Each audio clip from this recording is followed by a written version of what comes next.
Kung gusto mong magkaroon ng maayos na SAMP, kailangan mo itong i-download.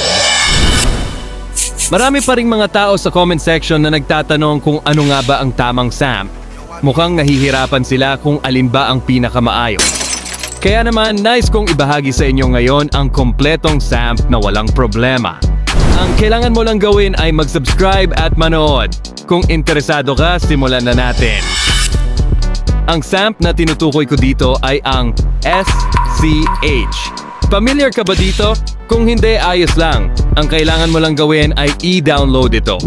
Siguraduhin lang na may backup data ka. Kung wala, i-download mo ito ng mano-mano mula sa mismong SCH. Kung lagi kang sumusubaybay sa channel ko, sigurado alam mo na kung paano magsalpak ng data. Pero kung hindi pa, mag-join ka sa aking community kung saan makikita mo lahat ng tutorial. At kung bago ka pa lang, mag-comment kilang ng SCH at isasend ko sa iyo ang lahat ng link na kailangan mo.